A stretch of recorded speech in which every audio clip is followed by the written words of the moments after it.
Hello guys, welcome back to my channel. ആദ്യമായിട്ട് എൻ്റെ channel കാണുന്നവരെല്ലാം ലൈക്ക് ചെയ്യുക, ഷെയർ ചെയ്യുക, സബ്സ്ക്രൈബ് ചെയ്യുക. ഞാൻ ഒരു മുഴുവൻ കോഴി എടുത്തിട്ടുണ്ട്. അതിനെ നല്ലോണം മഞ്ഞപ്പൊടിയെല്ലാം ഇട്ട് നല്ല വൃത്തിക്കൊന്ന് കേകി കൊണ്ടുവരുന്നുണ്ട്. അതിന് മുറിച്ച് കൊടുക്കുന്നുണ്ട്. ഇങ്ങനെ മുറിച്ച് കൊടുക്കാൻ പാടില്ല എന്ന് തോന്നുന്നു.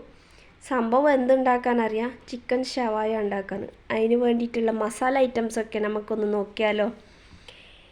ചെറിയ ഉള്ളി, ഇഞ്ചി, വെളുത്തുള്ളി, ചിക്കൻ മസാല, കുരുമുളക് പൊടി, ഗരം മസാല, മുളക് പൊടി, തക്കാളി, മല്ലിയില. കണ്ടാ, ഇങ്ങനെ മുറിച്ച് കൊടുക്കാൻ പാടില്ല. എല്ലാവരും ഒന്ന് ചെയ്യുമ്പോൾ ഒന്ന് ശ്രദ്ധിക്കണേ. ഞാൻ ആദ്യമായിട്ട് ഉണ്ടാക്കുന്നത് കൊണ്ടാണ് ഇങ്ങനെ അതിനെ. ഈ മസാല ഒക്കെ ഞാൻ മിക്സി കപ്പിലിട്ടിട്ട് അതിൻ്റെ അപ്പുറം 3 ഇൻഗ്രീഡിയൻസ് കൂടി കാണിക്കാനുണ്ട് ഫ്രണ്ട്സ്. സോറി, മറന്നുപോയി, വിട്ടുപോയതാണേ കാണിക്കാമെന്ന്. അതിൻ്റെ അപ്പുറം തൈരും പിന്നെ മഞ്ഞൾപ്പൊടിയും ഉപ്പും കൂടി അതിൻ്റെ ഒപ്പം തന്നെ ഇട്ടിട്ട് നമുക്ക് നല്ല ഫൈൻ പേസ്റ്റാക്കിയിട്ട് അതിന് മിക്സിയിൽ അരച്ചിട്ട് വരണം. ഇതെല്ലാം അരച്ച് കഴിഞ്ഞാൽ പിന്നെ നമ്മൾ മുറിച്ച് വെച്ചിട്ടുണ്ടല്ലോ, ആ ചിക്കനിലേക്ക് നല്ലോണം ഒന്ന് പിടിപ്പിച്ച് കൊടുക്കണം. നല്ലോണം നല്ല സെറ്റാക്കാൻ വേണ്ടി 3 മണിക്കൂറാണ് ഞാൻ വെക്കുന്നത്. 8 മണിക്കൂർ ശരിക്കും വേണ്ടേ, അതിന് 3 മണിക്കൂറേ വെക്കുന്നുള്ളൂ. ഇതിന് വേണ്ടത് മല്ലിയില വേണമെങ്കിൽ ഇടുക, അല്ലെങ്കിൽ സ്കിപ്പ് ചെയ്യുക. ഞാൻ എനിക്ക് മല്ലിപ്പൊടി ഇല്ലാത്ത കൊണ്ടാണ് ഞാൻ മല്ലിയില ഇടുന്നത്. അങ്ങനെ നമുക്ക് ആവശ്യമുള്ള ഐറ്റംസൊക്കെ ഇടുക. എനിക്ക് ശരിക്കും അങ്ങനെ ഉണ്ടാക്കണമെന്നറിയില്ല. ഞാൻ ഒരു കഴിച്ച ആ ഒരു ടേസ്റ്റ് വെച്ചിട്ടാണ് ഏകദേശം ഞാൻ ഇൻഗ്രീഡിയൻസ് വെച്ച് ഉണ്ടാക്കുന്നുള്ളൂ. കണ്ടോ, ഇങ്ങനെ ആരും ചിക്കൻ മുറിക്കില്ല. ഞാൻ ആദ്യമായിട്ട് ചിക്കൻ മുറിച്ച് ഇങ്ങനത്തെ കോളമായി പോയിന്. നിങ്ങൾ ചിക്കൻ മുറിക്കുമ്പോൾ എത്ര ശ്രദ്ധിക്കണം. ശരിക്കും പറഞ്ഞാൽ ഇത് മുറിക്കാൻ പാടില്ല. നമ്മളിങ്ങനെ ചെറുങ്ങനെ ഒരു ഷാർപ്പുള്ള കത്തി അങ്ങനത്തെ വെച്ചിട്ട് അതിൻ്റെ മുമ്പത്തെ മോന വെച്ചിട്ട് ഇങ്ങനെ കുത്തി കൊടുക്കാനേ പാടുള്ളൂ. എന്ത് പറഞ്ഞാൽ ചെസ്റ്റ് ഭാഗത്തെല്ലാം കൂടുതൽ വേഗം വെന്ത് കിട്ടില്ല നമുക്ക്. അതിന് വേണ്ടിയിട്ട് മാത്രമേ ഇങ്ങനത്തെ പരിപാടി എടുക്കുന്നുള്ളൂ. ഇതാകെ വെന്ത് കിട്ടുമ്പോൾ കൊളാവുമെന്ന് തോന്നുന്നു. നിങ്ങളങ്ങനെ ചെയ്യാൻ നിൽക്കല്ലേ.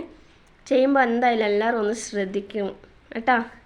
ഞാൻ പറയുന്നതിൽ എന്തെങ്കിലും മിസ്റ്റേക്ക് ഉണ്ടെങ്കിൽ ദയവ് ചെയ്ത് എല്ലാവരും എന്നെ ക്ഷമിക്കണം. ഓക്കെ, ഇങ്ങനെ എല്ലാം അരവെല്ലാം പിടിപ്പിച്ച് കൊടുത്തിട്ട് 3 മണിക്കൂർ റെസ്റ്റ് ചെയ്യാൻ വെക്കുന്നുണ്ട്.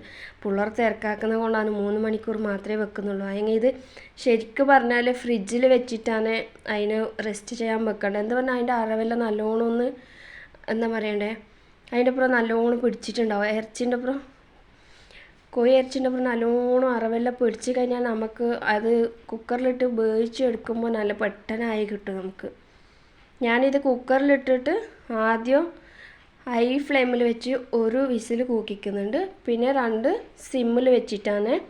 അങ്ങനെ 3 മണിക്കൂർ കഴിഞ്ഞു. ഇപ്പോൾ ഗ്യാസ് കത്തിച്ചിട്ട് ഞാൻ അതിലേക്ക് കുക്കർ വെക്കുന്നുണ്ട്. കുക്കർ വെച്ച് അതിലേക്ക് ചിക്കൻ കൂടി ഇട്ട് കൊടുക്കുന്നുണ്ട്.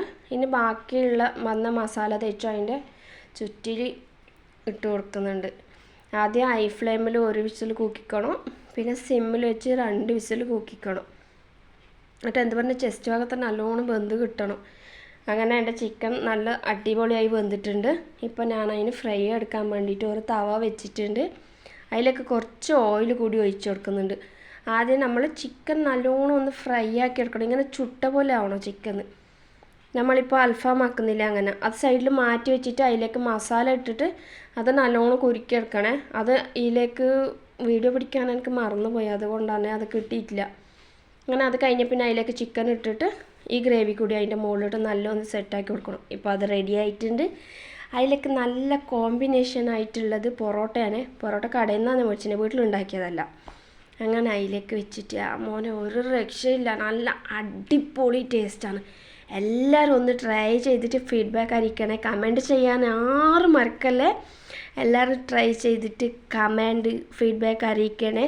ഇതേപോലെ നെക്സ്റ്റ് വീഡിയോയിൽ കാണാം. Love you all, by.